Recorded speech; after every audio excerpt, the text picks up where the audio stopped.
Gibran dituduh berambisi nyapres 2029 karena dia begitu dilantik kan dia gercep tuh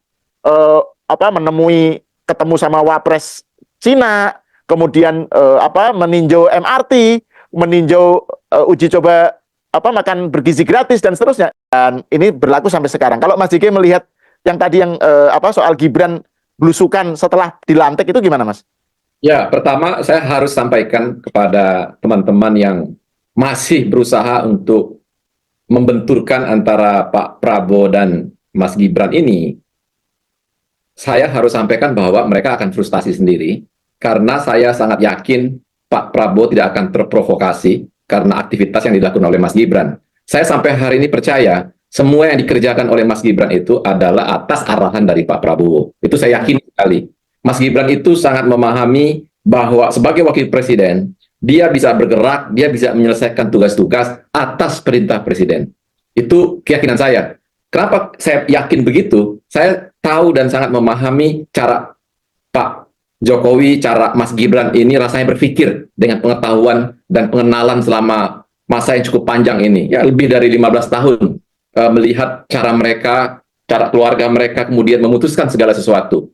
Jadi, tidak mungkin dalam benak Mas Gibran hari ini, walaupun itu dimungkinkan secara konstitusional, berpikir bahwa 2029 adalah momentum tepat bagi dia untuk maju sebagai calon presiden berhadapan dengan Pak Prabowo. Saya yakin sekali itu nggak ada di benak dia, dan itu tidak ada di pikiran dia. Karena dia sangat pandai, dia punya kalkulasi yang sangat matang, dan saya juga tahu beberapa penasehat politik di sekitar dia adalah sahabat-sahabat kita juga, yang juga cara berpikirnya juga logik, cara berpikirnya juga waras, pasti akan mengingatkan dia bahwa 2029 bukan momentum buat Mas Gibran. Usianya masih muda juga ketika itu, tidak lebih dari 41 tahun. Jadi kalau dia mau pun punya keinginan suatu waktu menjadi presiden, pasti dia akan menyiapkan dirinya bukan 2029, tetapi di 2034. Seharusnya. Ini yang saya yakini karena saya mengerti lingkungan Mas Gibran,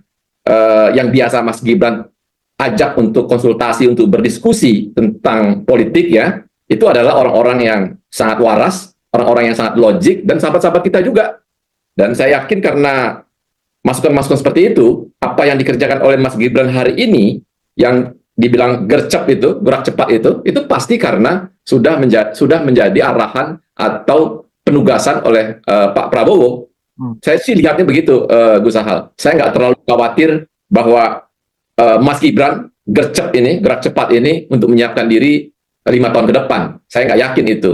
Dia masih sangat muda, dia masih punya peluang yang besar, dan kalkulasi politiknya juga mumpuni gitu. Jadi kepada para oposan kita ini, saya sih sarankan jadilah oposan yang lebih berkualitas, karena kalau hanya berusaha membenturkan saja antara Pak Prabowo dan Mas Gibran ini, pertama, itu akan sia-sia, dan kedua, tidak bermanfaat buat bangsa ini, Gus Sahal.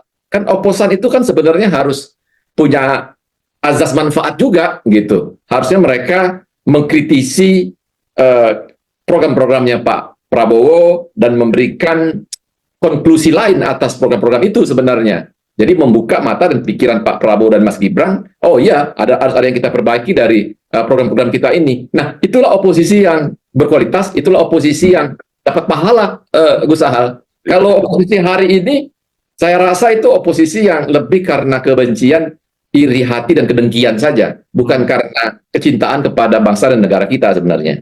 Yang istimewa dari Mas Gibran ini adalah kemampuan dia untuk membuat pembenci-pembenci ini salah menerka.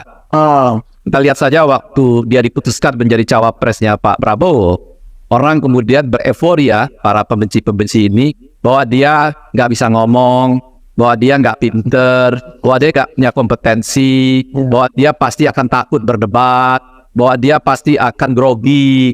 Semua hal itu diyakini oleh para pembenci ini. Kalau kita lihat beberapa video yang beredar misalnya, mereka mengejek-ejek Mas Gibran bahwa wah tidak akan sebanding ketika Mas Gibran akan berdebat dengan Profesor Mahfud MD dan lain-lain.